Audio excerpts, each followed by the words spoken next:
Right, good afternoon, everyone. Thanks again for joining us for another YRP Bitesize Session. For those who don't know me, I'm Elliot Jordan, Northeast Vice Chair. Today, our presentation is on finance by Maisy Butroid, so over to you, Maisy. Hi, everyone. I'm Maisy Butroid. I'm on the YRP Northeast Committee, and we're running through some bits and bobs about finance and an introduction to myself on my journey in the rail industry. So firstly, a bit about me, my background. So if we go back to, I guess, when I was younger, I always wanted to be an interior designer, which I know sounds very similar to finance. And that's what I wanted to do until I started to look at universities, and the dream was smashed, I guess, when someone told me interior designers just design public toilets. And then I thought it's time for a career change. So I ended up going to university to study biology, and I studied that at Oxford University, and I went to St Hilda's College, which back in the day was an old girls' college, but it's been mixed since about 2006, I think.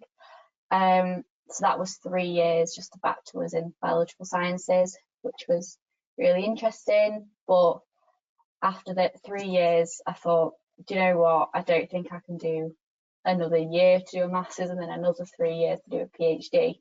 So then I started looking at like graduate schemes and saw what would be the best fit for me. So I came across the Network Rail graduate scheme, and when I went to the Finance Assessment Centre, that's when this finance was sold to me as a career option, and then I was successful and started in September 2018.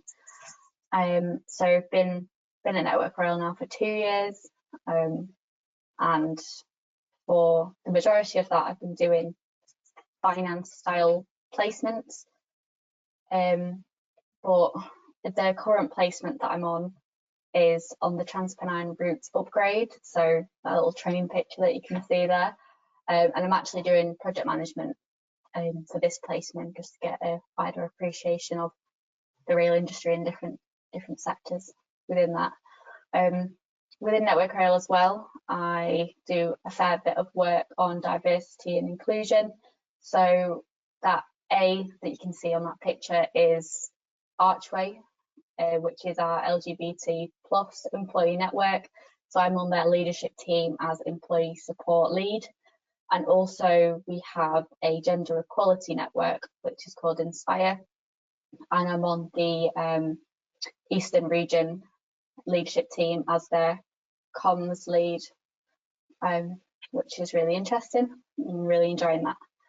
So I'll talk about my time in the rail industry through my time at Network Rail. So when I started in 2018, I did a few days in different teams. So it was 3 months, and we'd spend one day in, I don't know, like treasury and see what treasury at Network Rail looks like, and then we'd go to insurance and see what that looks like, group finance, system operator, loads of different areas, just to get a real appreciation of the variety of finance at Network Rail, which was really interesting.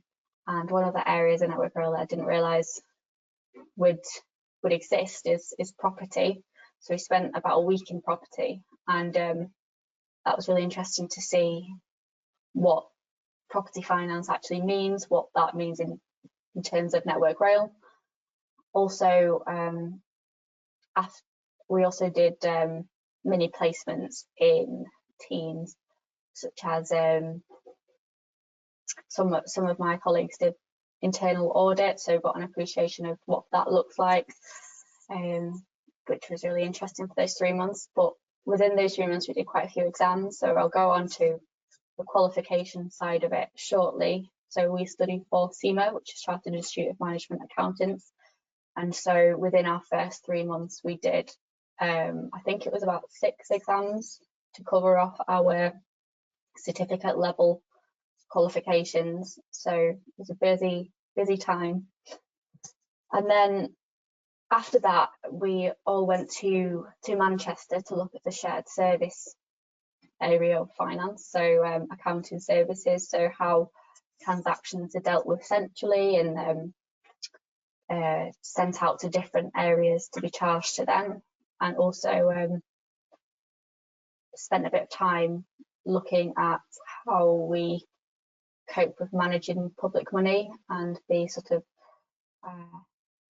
theory behind that and the rules and regulations that we have to follow and what we have to do to make sure that everyone's managing taxpayers' money correctly. And that was really interesting to see. For example, if we want to buy milk, it all has to be ordered in by a certain supplier and things like that. So it's interesting to see how that works. And from there, I went to a team called Safety, Technical and Engineering, and spent some time in their OPEX team doing OPEX reporting and doing that for the chief engineer section, which was really good. Spent about 5 months there. And then from there, I moved up north to York and spent about 6 months in the business planning and analysis team, which was looking at headwinds and efficiencies and high-level reporting in the finance world, and reforecasting processes. We took that centrally and helped our business partners within that region with their reforecasting processes. And then from there, I went to infrastructure projects signalling and spent about 4 months in their CapEx team, looking at how we deal with CapEx spends. And also at that current time, we had some audit activities to undertake, so to check that the cost of work done matched what has actually been done, that we have proof for what we're stating as our cost of work done. And also there was a few reforecasting things to go through in that period of time. And then that brings me on to where I am today on the Trans-Pennine route upgrade, doing project management, which is quite different to finance, but also very interesting. So I mentioned CIMA, which is Chartered Institute of Management Accountants. So this is just a brief overview of what CIMA is in terms of exams and what you have to do to be able to become chartered. So at the bottom, it shows certificate level, which is what we did in our first 3 months. So there's four exams there, and then we did an extra 1 or 2 from the operational level within that first 3 months as well. So operational level, management level and certificate level, you can see that you get an award after each one. So even if, for example, you did up to operational level and you thought, you know what, this isn't for me, I don't want to carry on, you'd still get something out of it. You wouldn't lose all of that work that you've put into learning CIMA and sitting exams, which I think is a really good way to do that. It also gives you it's nice to get a certificate through the post to show you that you've actually done something in the last year or so, which is really good. So currently I have completed all the exams up to strategic case study, so I'll be doing that in November. And so the case study exams are like 3-hour exams, which you get given details on a made-up company, and then you have to answer scenario-based questions in the exam. So done 2 of them, got 1 more to go. And those other exams, like for example the E pillars, P and F, they're all multiple choice exams, so about 1.5 hours. And you can just sit them on a computer and you get your results straight away, which is quite nice. Alongside all of the exams, you might be able to see on the right hand side of the image, it mentions practical experience and lifelong learning. So by practical experience, you have to log the experience that you're gaining whilst in your role. For example, if you did period end reports, then you would log that and explain that when you submit for your assessment of practical experience. This is called the PER, which is a practical experience record, and you have to have, I think it's at least 3 years of practical experience, which is relevant to CIMA, to then become chartered.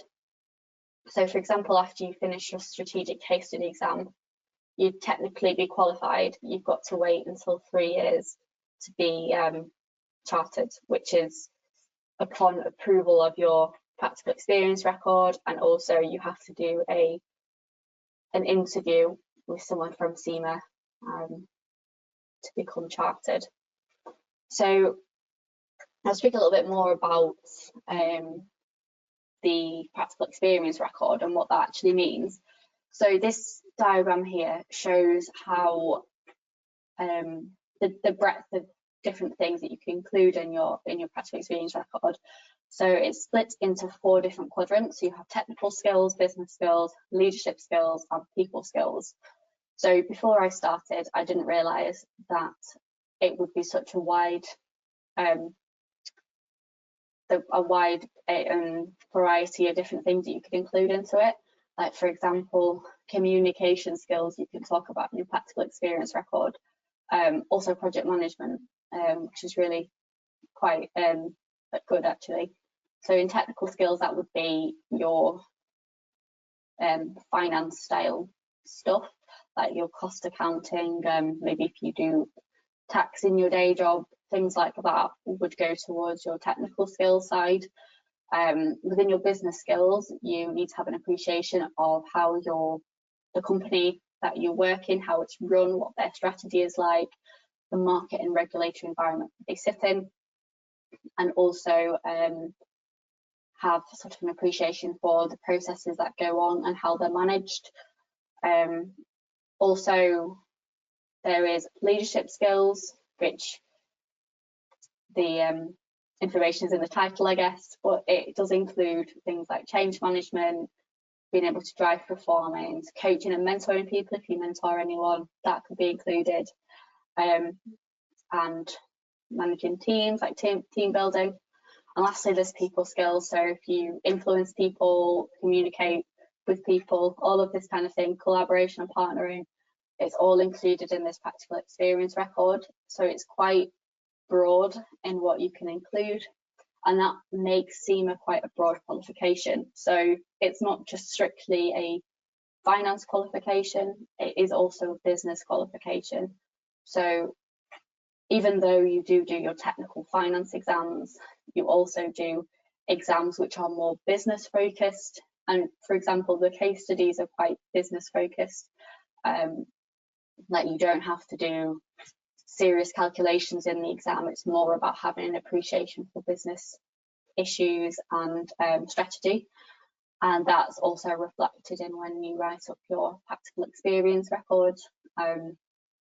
So when I went into this current placement that I'm on now, I was quite surprised with the amount of stuff that I'm doing within project management that I can actually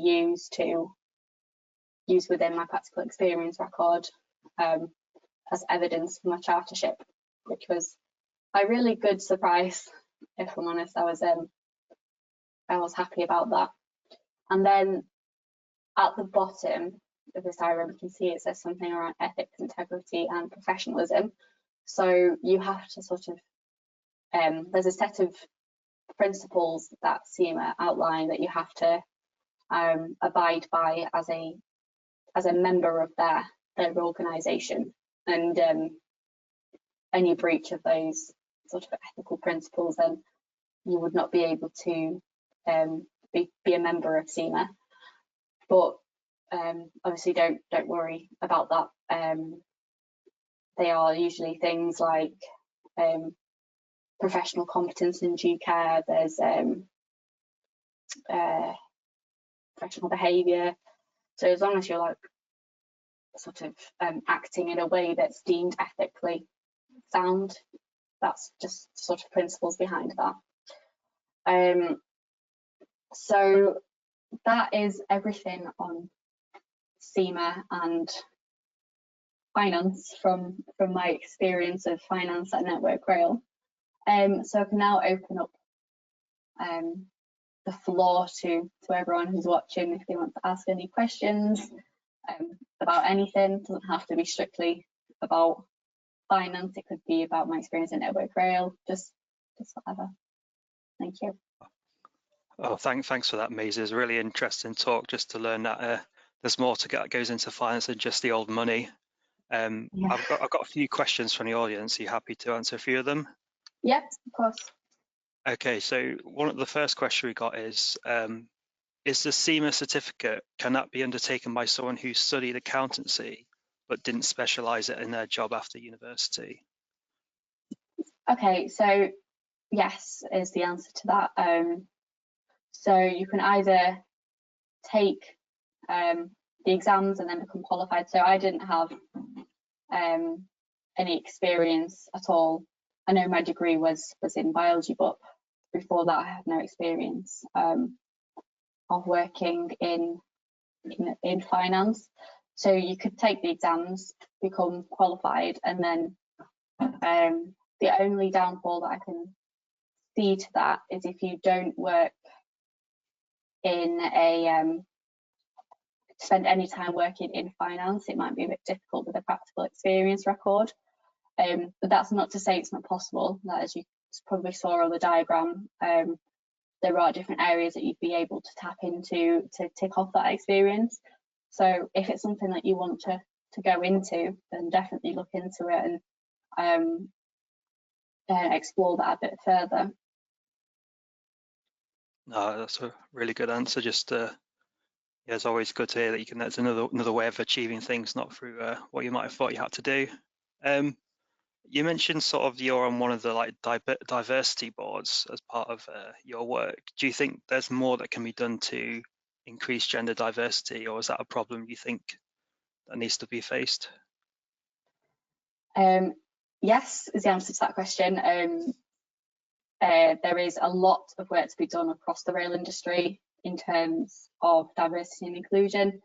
Gender is just one of them. So we, as Network Rail, we had a 20 by 20 target. So we wanted 20% of our workforce to be women by 2020, and we met that target, and we're increasing that. I can't remember the exact figures, but there's another target for about 2025, I think, to increase it further. And one of the statistics that I learned about was that apparently there are more people called Dave that work in the rail industry than there are women, and it was quite shocking, but to be honest, I can see that it's true.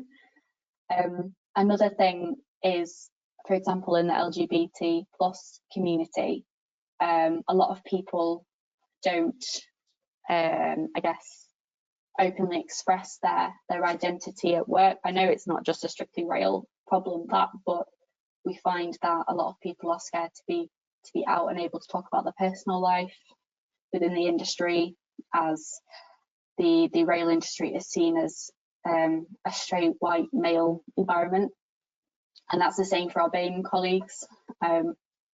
It can be difficult for them to feel confident in applying for higher positions. So we've noticed that there is sort of a gap in the percentage of BAME people in leadership positions compared to the percentage of BAME individuals in the UK as a whole. That's another thing that is being looked at by our central diversity inclusion team. So there are many different aspects of diversity inclusion that need to be improved upon over the next, I guess, 10 years or so. And great progress has been made in the last few years, definitely, and it's moving in the right direction, and we have good people working behind the scenes to drive that vision and create a more inclusive environment for people.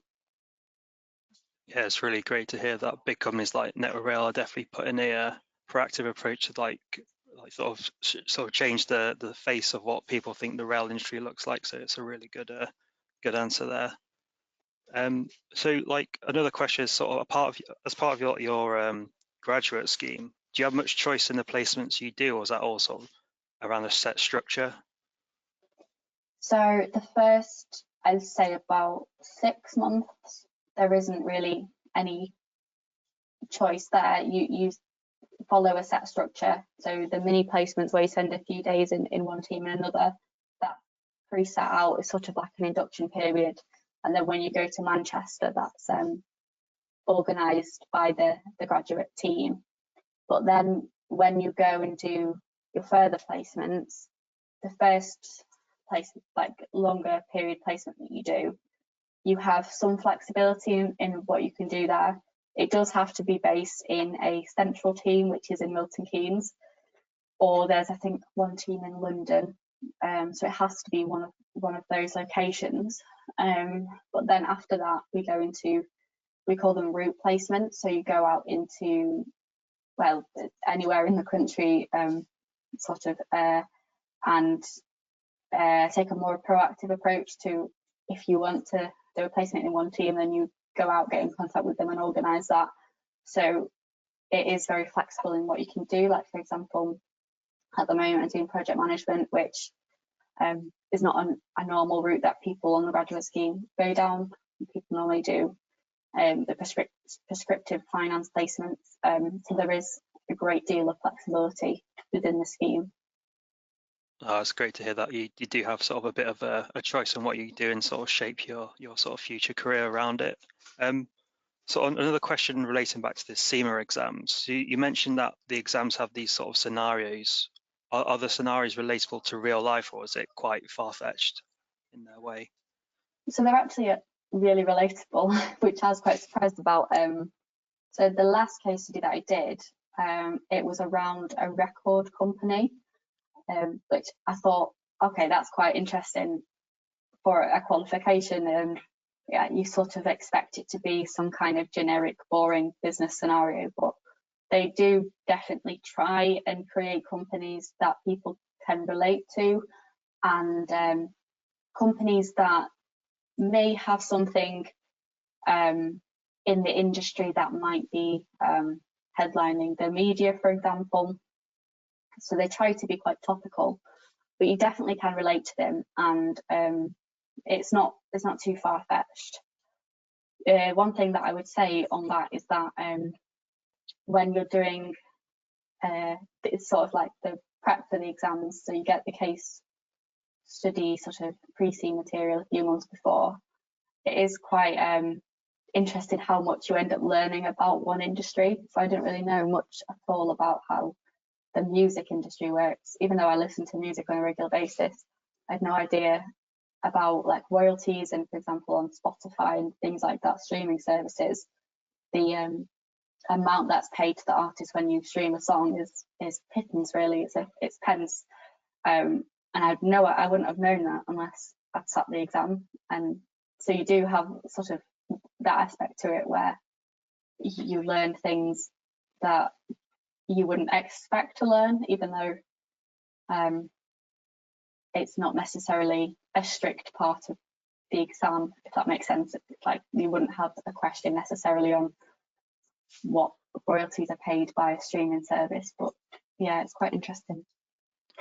Yeah, that's an interesting answer, because I think the more you sort of, especially with exams relating for professional qualifications, the more it's relatable to a sort of work, the more you get more enjoyment or more out of it you can get. Yeah.